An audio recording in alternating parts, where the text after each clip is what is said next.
Hi, this is Antonio Mejorado, and today we will see an introduction to arrays in C++. An array is a data structure that we use to store several different values in the same data type in the same variable. So we will have some specific values assigned to only one variable. Like grades, for example, you can have several grades. You can have several names in the same variable, and you can have several salaries. Okay, so grades, it's an array that has, in this case, for example, 4 different grades.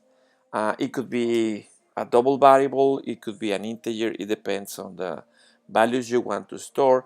In the case of names, you could have, in this case, like 6 different spaces for string names, so different strings in names array. Or salaries could have, like, I don't know, it could be like 15 different salaries, maybe double, I think. So the way you define an array is you define the data type, the name of the array, and the size. Okay, so the data type could be any data type, like integer, double, char, etc. The name could be any name you want to define. That has to be according to the code convention, of course. And the size has to be an integer value, or it could be a constant value, an integer constant value, which defines how many numbers you want to store. Okay, so when you have an array, for example, an array of 6 values, the first position is 0, the second is 1, and so on until 5. So whenever you have n values, you could store from 0 to n minus 1. Okay, so that's the way we define an array. So we have the 6 values in an integer array. The name of the array is IR numbers. We have an index that defines every position in the array. So if you want to refer to a specific value, you gotta use an index to specify the right position. And inside you can assign an integer value, in this case, for every different position. Okay, here you have an example. That's the way you define 6 different numbers in an array. And actually, graphically, you can visualize that array as these uh, these numbers. Okay, so you have in the position 0 you have an 8, in position 1 you have a -3, in position 2 you have a 27, and so on until position 5 you have a 12. So if I use IR numbers brackets too, it means the second value, the second index, so it's the third position inside the array, and that has a 27. Sorry, if I use IR numbers 3, that is a 0, because in the fourth position, which is index 3, I have a 0. Here you have operations with some values. So let's suppose that we have that array, and I say IR numbers 2 equals IR numbers 1 plus IR numbers 5. Okay, so that means the second value, the second position, well, actually, the second in the index, so it's the third position, will be the 1 plus 5. So in here, I will store this value added to this value. So that will be -3 plus 12 will be 9. So that will be the value assigned now after this statement, the value assigned in the array. So if I have now IR numbers bracket 0 equals 0, that means that you want to store a 0 inside this position, in the position 0. So the array now will be this. Okay, so you are changing. You can have operations with a specific index inside, I mean, a specific value inside of the array using the index, the position. Okay, so let's see an example. Okay, let's suppose that I define an integer IR values array, and I use brackets, but instead of defining the value, I just say it will be 5 numbers, okay? So let's suppose that I want to get values from the user.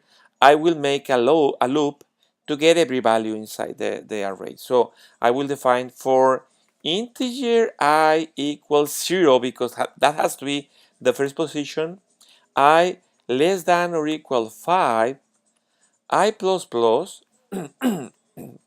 I will ask a value to the user. So I will say enter number. I'm sorry, I'm missing the less than.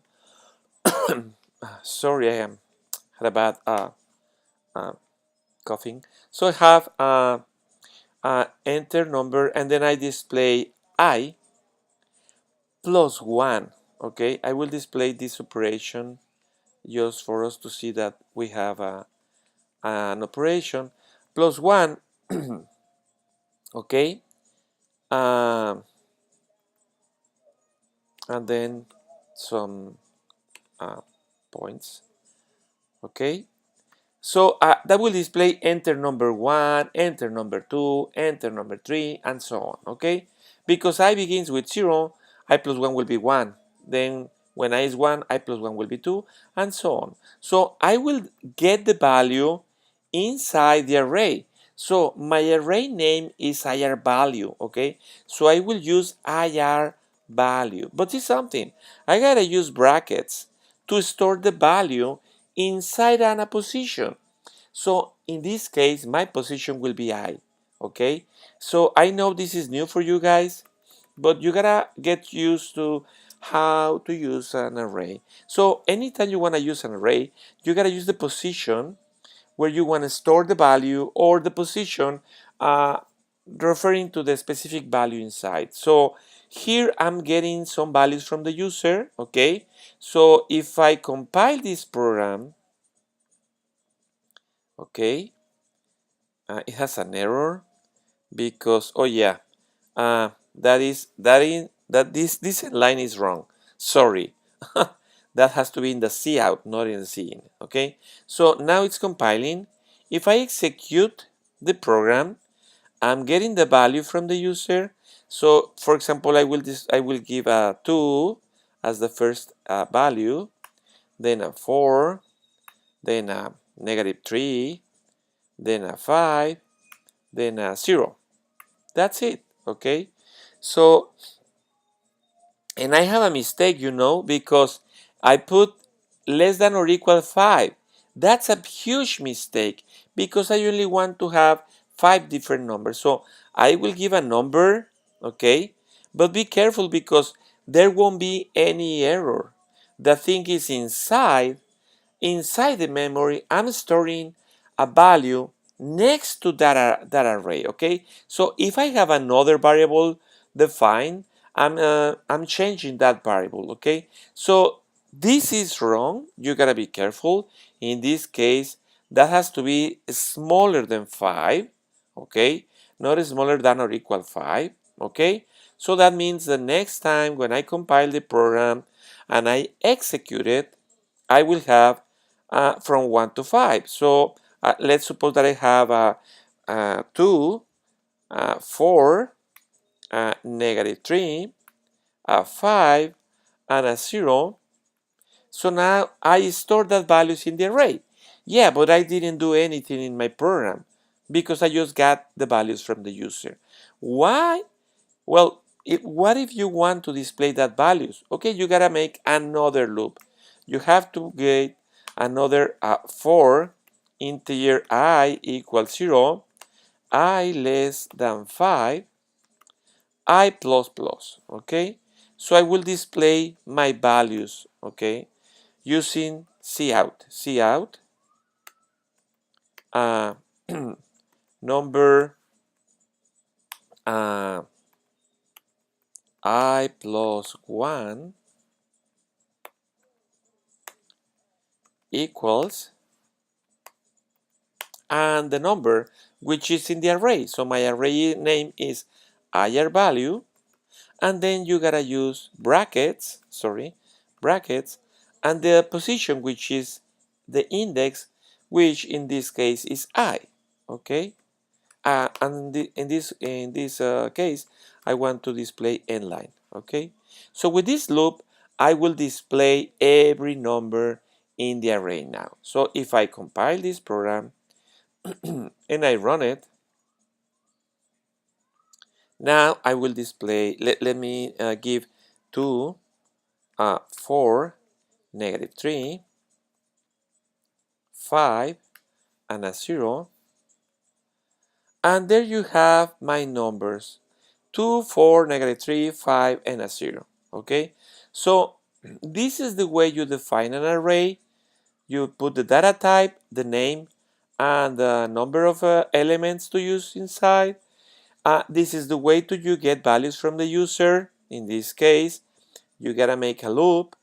You will display a message to the user, and then you will get the value in the array in the right position using the for variable. Okay, so if you want to do something with these values, in this case we want to display, okay, so we will use another loop to display every number by using a message with the number, a specific position, well, not position, but the real number, number 1, 2, 3, and so on, and then the value inside using the array and the position. Okay, so in the next video we will see how to get a function, how to write a function to get the values in an array, how to write a function to make any operation with some different arrays, or something like that. Okay, so I hope you have enjoyed this video, and see you later, guys. Bye bye.